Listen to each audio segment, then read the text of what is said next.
भविष्य में सिर्फ कुछ दशकों के बाद प्रोजेक्ट स्टारशॉट, जिसमें हजारों स्पेसक्राफ्ट का एक झुंड पृथ्वी से निकलेगा। एंडीज माउंटेन्स के पश्चिम में एटाकामा डेजर्ट का यह हिस्सा इतना सूखा है कि यहां आज तक बारिश नहीं हुई है। और ये हमारे लिए बहुत अच्छी बात है, क्योंकि हमें बिल्कुल साफ आसमान चाहिए होगा।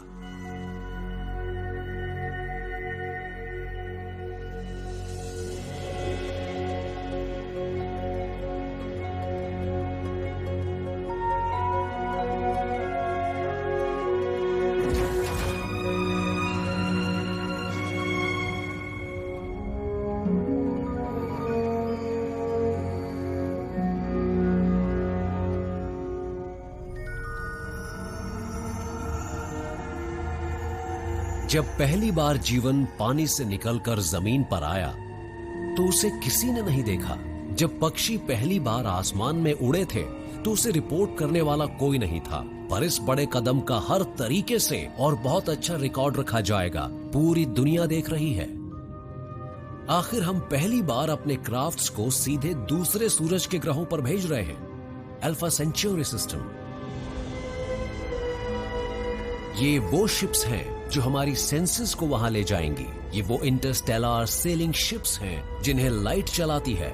इनके हल्स का वजन 1 ग्राम से कम है और एक मटर जितने बड़े हैं, पर फिर भी इनमें वो सब कुछ बल्कि उससे भी ज्यादा है जो नासा के वॉयेजर्स में था।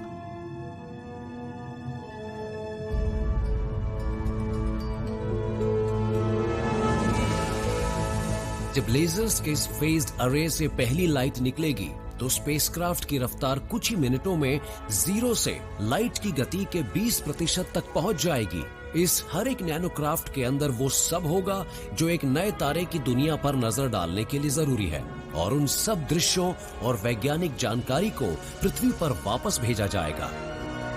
अंतरिक्ष का ज्यादातर हिस्सा खाली है, पर वहाँ कुछ छोटे धूल के कण हैं जो उस तेज रफ्तार पे चल रहे नैनोक्राफ्ट से टकराने पर उसे बहुत नुकसान पहुंचा सकते हैं।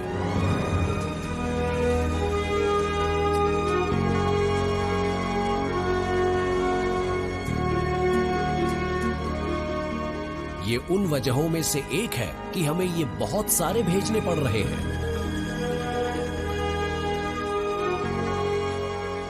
वॉयेजर 1 61,000 किलोमीटर प्रति घंटा की गति से चल रहा है। उसे यहां से निकले 40 साल से ज्यादा हो चुके हैं। इन नैनोक्राफ्ट्स को उससे आगे निकलने में सिर्फ 4 दिन लगेंगे। ये काफी तेज है, पर फिर भी लाइट की गति का 20% ही है। प्रॉक्सिमा सेंचुरी 4 लाइट ईयर्स की दूरी पर है, तो ये 20 साल का वन वे ट्रिप है। लेकिन क्या आप जानते हैं, प्रॉक्सिमा सेंचुरी में एक दुनिया ऐसी भी है जिसमें जीवन हो सकता है। हमारे रोबोटिक जासूस इन नई दुनियाओं की जानकारी भेजेंगे। उनके संदेश हम तक रेडियो वेव्स के जरिए लाइट की गति से पहुंचेंगे। उन्हें हम तक पहुंचने में 4 साल लगेंगे। 20 साल एक तरफ, 4 साल में वापस, यानी 24 साल का राउंड ट्रिप। आप में से बहुत से यहां होंगे। आप प्रकृति की किताब के उन नए पन्नों को पढ़ेंगे और लिखेंगे और बताएंगे कि भविष्य में कहां जाना है।